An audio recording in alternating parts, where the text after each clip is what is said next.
దేవుని చిత్తానికి వ్యతిరేకంగా నువ్వు నిర్ణయాలు తీసుకున్నప్పుడు, దేవునికి వ్యతిరేకంగా నువ్వు అడుగులు వేస్తున్నప్పుడు సైతాన్ నీ కోసం అన్ని ఏర్పాట్లు చేస్తాడో అనుకోకండి.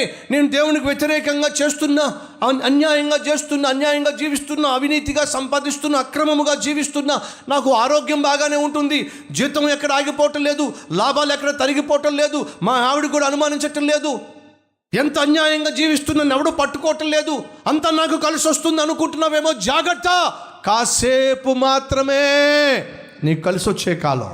ఆ తర్వాత ముందు నాయన ముసళ్ళ పండగ. ఉన్నారా మన మధ్య దేవునికి వ్యతిరేకంగా జీవిస్తూ కూడా చలామణి అయిపోతున్నారు వారు? ఏమీ కాదు, ఏమీ కావటం లేదు అనుకుంటున్న వారు ఉన్నారా? ఆగో, పెను తుఫాను నీ కోసం కాచుకుని కూర్చుంది. భయంకరమైనటువంటి తుఫాను నువ్వు ఎదుర్కోబోతున్నావు. యోనా అనుకున్నాడు అంతా నాకు కలిసి వస్తుంది అనుకున్నాడు, ఓడలోకి వెళ్ళిపోయాడు, చక్కగా భర్త దొరికింది, పడుకున్నాడు, ప్రశాంతంగా ఓడ వెళుతుంది. దేవుడు యోనాతో అంతకుముందు మాట్లాడే దేవుడు కాస్త మాట్లాడడం మానేశాడు. తను చేతులతో మాట్లాడడం మొదలుపెట్టాడు, తన క్రియలతో మాట్లాడడం మొదలుపెట్టాడు.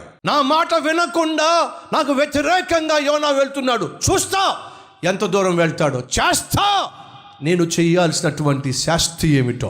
దేవుడు యోనాతో మాటలతో మాట్లాడడం మానేసి చేతలతో మాట్లాడుతున్నాడు.